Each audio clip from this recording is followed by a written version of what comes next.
Саламатсыңар балдар, бүгүнкү сабагыбыздын темасы логикалык туюнтмаларды чыгаруу. Сабактын максаты балдар, биринчи бул логикалык туюнтмаларды чыгаруу ыкмаларын үйрөнөсүңөр. Экинчи, логикалык амалдардын аткарылуу тартибин окуп үйрөнөсүңөр. Үчүнчү, логикалык туюнтмаларды чыгарууда алардын чындык таблицаларын түзүүнү үйрөнө аласыңар.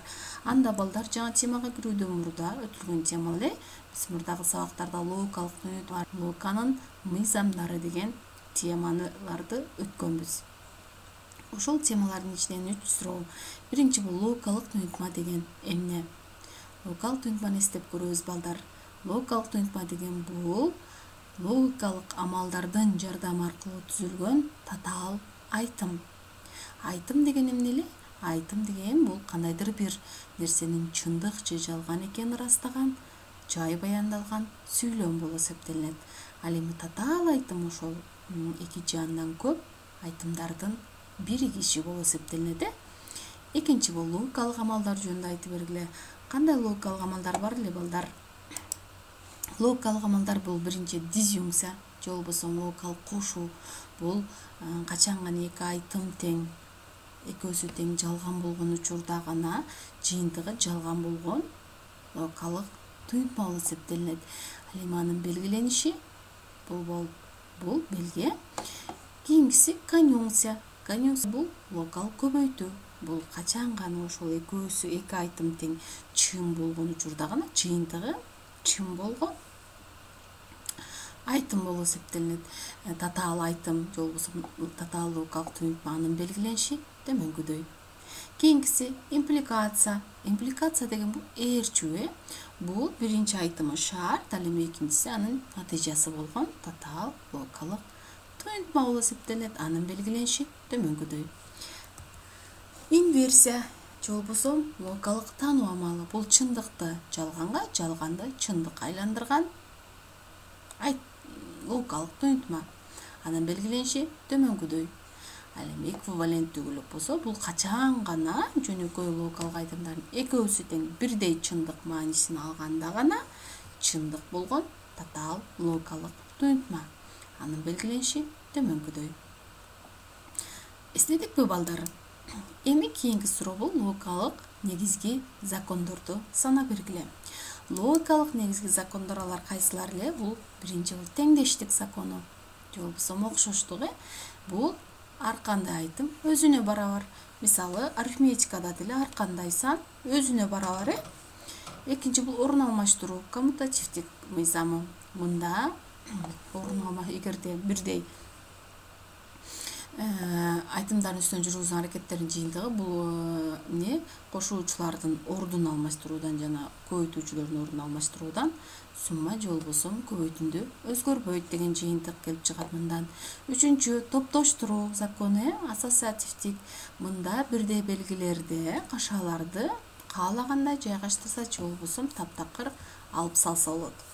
Төртүнчүсү бөлүштүрүү, дистрибутивдик мыйзамы. Мында жалпы айтымды кашанын сыртына чыгаруу жана кашаларды ачуу эрежелерин аныктап берет бул мыйзам. Демек балдар, бул логиканын негизги мыйзамдары биздин арифметикада колдонулган мыйзамдар сыяктуу эле. Эстедикпи балдар?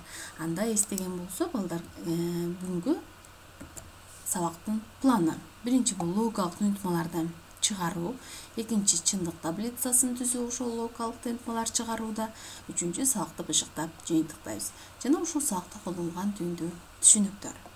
Эми биринчи план балдар, логикалык туюнтмаларды чыгаруу. Логикалык туюнтмаларды кантип чыгарат экенбиз? Аны мисал маселелер аркылуу карайлы. Мисалы элестеткиле, силерге эмне болду? Суу астындагы кеменин сигнал берүү системасын программалоо маселеси берилди. Суу астындагы кеменин. Эгерде 3 кыймылдаткычтын экөөсү иштен чыгып калса, авариялык сигналды бергендей эмне кылыш керек? Программалоо керек. Эми карагыла, демек эки кыймылдаткыч иштебей калган учурда эмне кылыш керек? Авариялык сигнал берилиши керек. Демек биринчи формулировкалоо деген түшүнүк бар. Аны биринчи кыймылдаткыч иштен чыкты дегенде А деп белгилейбиз. Экинчи кыймылдаткыч иштен чыкты Б, үчүнчү С, анан авариялык кырдаал болгондо бул X деп белгилейбиз. Эми сигнал берүү системасы демек кайсында иштейт? X'та иштейт, себеби авариялык кырдаал ошол учурда болот. Эми X ошол авариялык кырдаал абалын формула түрүндө көрсөтсөк кандай болот анда? Карагыла балдар, бул А деген биринчи кыймылдаткыч жана экинчи кыймылдаткыч иштебейт, иштен чыкты. Же биринчи же үчүнчү кыймылдаткыч иштен чыкты, иштебейт. Же болбосо эки же үчүнчү кыймылдаткыч иштен чыкты. Ошол эки кыймылдаткыч же болбосо 1, же болбосо 2 менен 3, же болбосо 1 менен 3. Ошол эки кыймылдаткыч иштен чыккан учурда демек эмне? Бул авариялык кырдаал болуп эсептелинет. Эми биз демек муну формалдаштырууну эмне кылдык? Ишке ашырдык. Эми ошону логикалык амалдардын жардамы аркылуу жазабыз. Бул жерде логикалык байламдалар аркылуу жазылды, жана, же деген. Эми ошол логикалык амалдардын белгилениши менен жазсак, анда бул кандай туюнтма келип чыгат? X барабар A бул эмне? Жана деген байламда бул логикалык көбөйтүү болуп эсептелинет. Б бул логикалык аракеттердин символдорунун жардамы аркылуу ушундай туюнтма келип чыгат. Демек бул туюнтманы компьютерге эмне болот? Түшүнүктүү болот. Демек ошол туюнтманы киргизүү аркылуу биз эмне кылат экенбиз?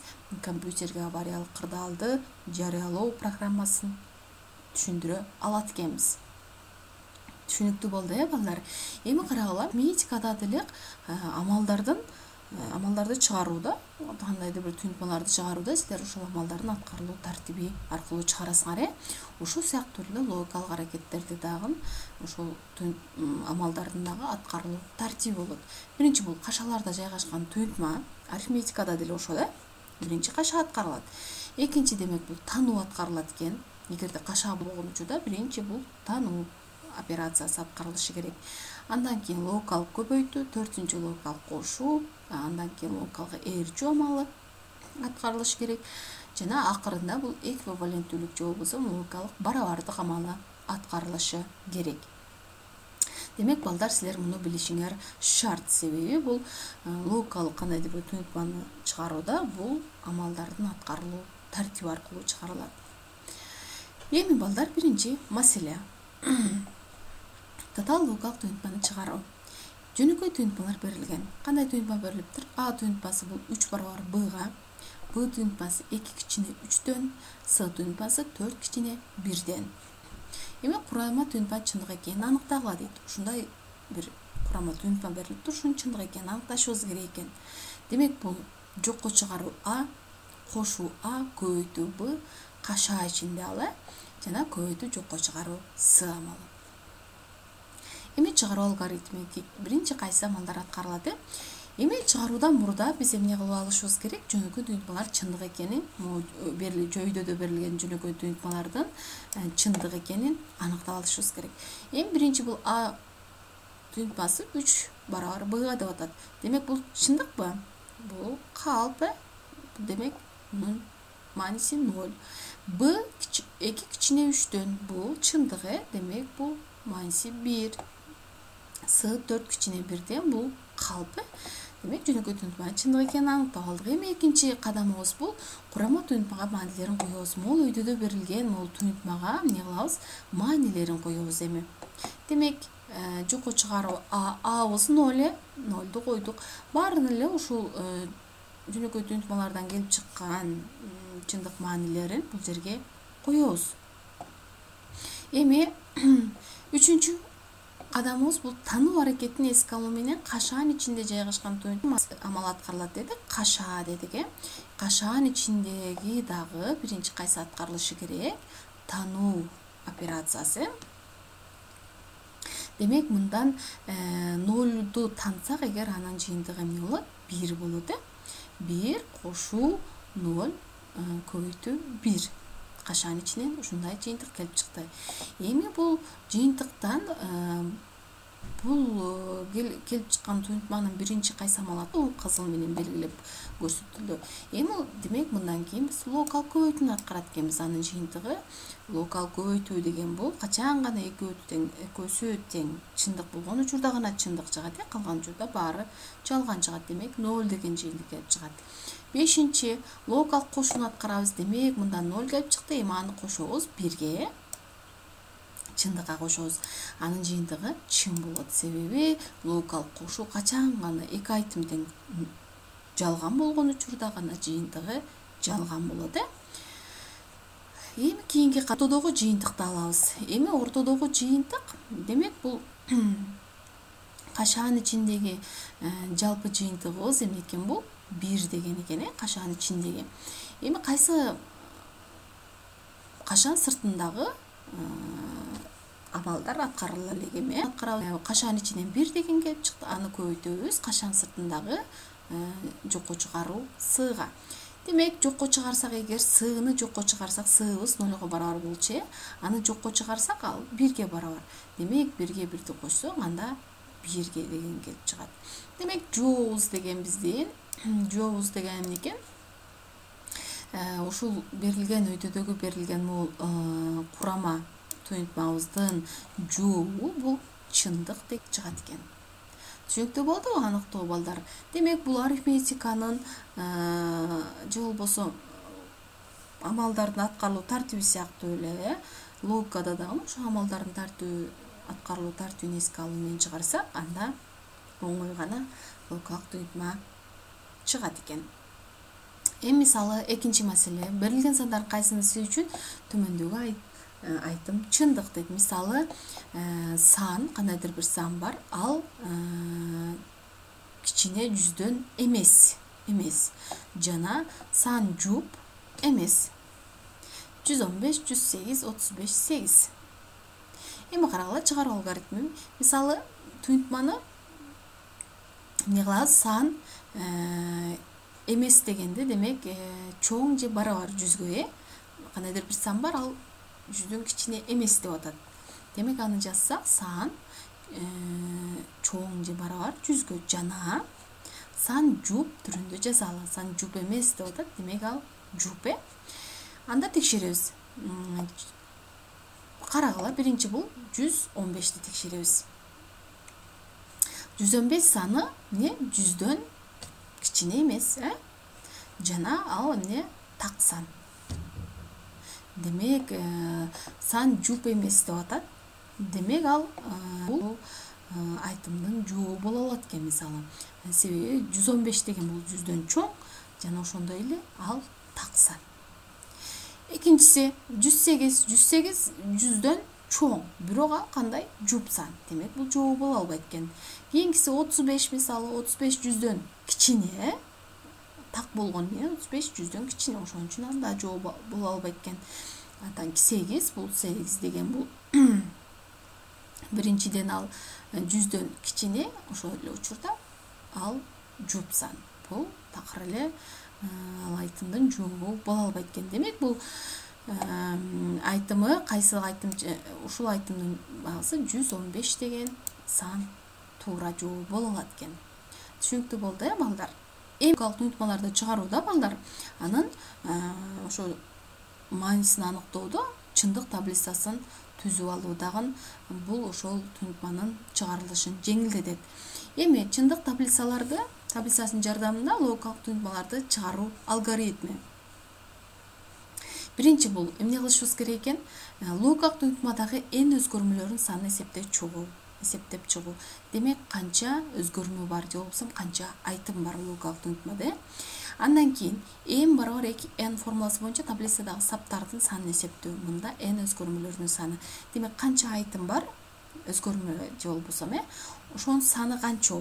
Жана ал n барабар 2-нин n-чи даражасы бул ошол таблицанын саптарынын санын эсептөө үчүн. Үчүнчү бул формуладагы логикалык аракеттердин санын эсептөө. Канча логикалык амал бар? Амал, аракет десек да болот, амал десек да болот, же болбосо операция десек да болот. Ошол канча операция бар, ошонун санын эсептөө керек. Төртүнчү бул приоритетин жана кашааларды эсепке алуу менен логикалык аракеттердин удаалаштыгын аныктоо. Удаалаштыгын кайсы амал биринчи аткарылышы керек. Кашаны дагы эске алышыбыз керек экен. 5. Мамчалардын санын аныктоо. Канча мамча болушу керек? Өзгөрмөлөрдүн саны плюс аракеттердин саны. Көрдүңөрбү? Демек, канча айтым бар же болбосо өзгөрмө бар жана канча операция бар. Демек, ошончо мамчанын саны болот экен. 6. Киргизилүүчү өзгөрмөлөрдүн топтомун жазып алуу. Кайсы бир өзгөрмө деп да карасак болот. 7. бул 4 пунктта көрсөтүлгөн удаалаштыкта логикалык амалдарды аткаруу менен чындык таблицаларын мамчалар боюнча толтуруу. Мына 4 биз логикалык аракеттердин удаалаштыгын аныктап алдык. Ошолорду демек эмне кылат экенбиз? Ошол көрсөтүлгөн удаалаштыкта таблицаларды мамчалар боюнча толтурат экенбиз. Мисалы, чындык таблицасынын жардамы менен эмне жокко чыгаруу А кошуу Б туюнтмасынын чындык экенин аныктагыла. Эми карагыла, мында ушул өйдөдө каралган 7 пункт боюнча бул туюнтмасынын чындык экенин аныктайбыз. Биринчи бул логикалык туюнтмага өзгөрмөлөрдүн санын аныктайбыз. Канча өзгөрмө бар? А, Б, 2 өзгөрмө бар. Экинчи, n барабар 2n. Демек, өзгөрмөбүз канча? 2. N'ибиз барабар 2. Демек, бул өйдөдө 2-нин n-чи даражасы деп атат го. Демек, бул 2-нин 2-чи даражасы канчаны берет? 4 болот. Демек, саптарынын саны канча болот экен? 4 болот экен. 3. Формуладагы логикалык аракеттердин санын аныктайбыз. Логикалык аракеттер канча? Жокко чыгаруу жана кошуу 2.